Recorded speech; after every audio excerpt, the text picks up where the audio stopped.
Well, crossing America these days is all about freeways and fast food. But there is a more adventurous way to cross the USA, and that's on dirt. It's the most developed country on the planet, but America is still crisscrossed by a network of farm road, logging tracks and mountain trails. Our aim, to get as far as possible between the Atlantic and the Pacific without driving on paved roads. 300 miles near the East Coast is no-go, but from North Carolina to Oregon, motorcycles have made the crossing on what's called the Trans-America Trail. Never, though, we believe, as a proper vehicle. To attempt the month-long journey, we have Land Rover's LR4. There's almost no country on the planet which Land Rover have not explored. For this trip, the LR4 is stock, with a few key dealer extras added for the remotest, toughest sections. From the start at Asheville in North Carolina, the Smoky Mountains and the back roads of Tennessee are our warm-up act. Then it's into the Deep South, where the idea for the Trans-America Trail was conceived. I had a dual sport bike, and I did not want to ride on the interstate. I did not want to ride on U.S. highways, so I said, I'm going to go out in the outback and find some gravel roads and make me a little loop. So I finished Mississippi. I got to Arkansas, and I said, hey, this is pretty good. I just kept on going until I got to the Pacific Ocean. Our pathfinder is veteran adventurer Tom T.C. Collins. From Madagascar to Montana, he's taken Land Rovers places where few other wheeled vehicles can go. His greatest task will be marrying Sam's maps with satellite navigation. This trip is not just about mud and maps. Going off the beaten track is the way to see less discovered parts of America. On our trail is Clarksdale, home of the Mississippi Delta Blues, and home to film star and blues club owner Morgan Freeman. And we would say, I've never been to Mississippi. I said, well, you should come. Blues started out in cotton fields, and people working in those cotton fields, they would sing. We call it field holler. We would see people in Clarksdale, tourists, and the universal question generally was, where can we hear some blues? So that's when we decided to build a blues club. Now, this is the original Delta Blues.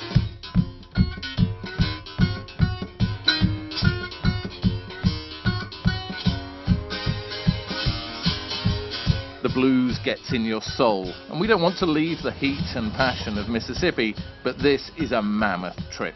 The Ozarks and the prairies lie before us.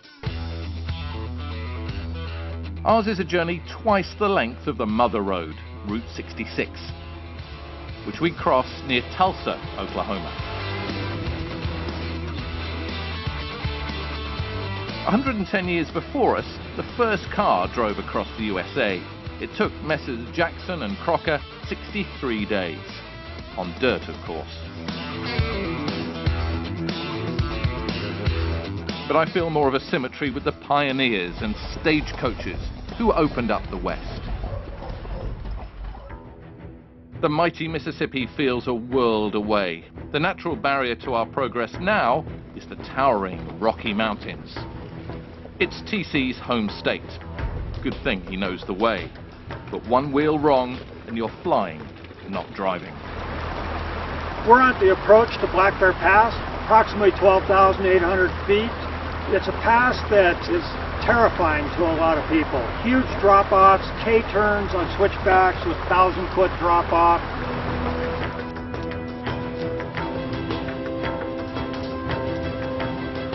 We're out of Colorado and the Rocky Mountains, and now we're into the high desert of Utah. It's hotter, it's dustier, but it's just as dramatic.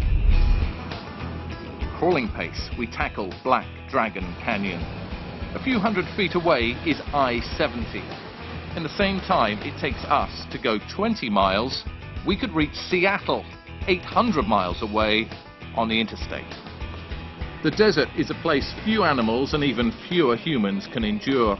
Outside Moab, we meet a man who has tunneled underground to survive the heat. This is the cave, living in the rock, about 68 to 72 year-round. Doesn't matter what's going on outside. Plus, the other thing is there is no maintenance on this house and the roof don't leak.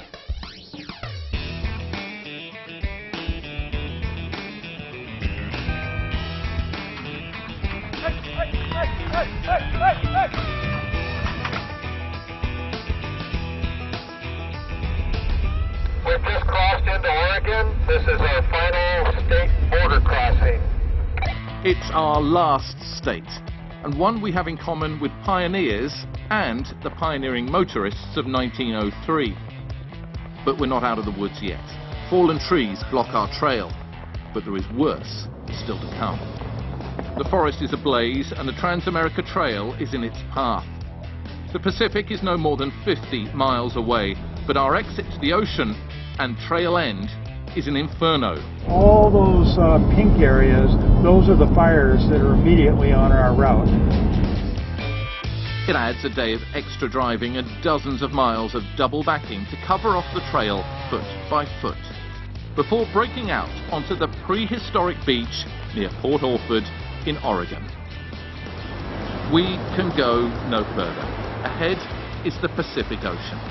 We are 4,375 miles from our start, and the same distance ahead is Tokyo, Japan.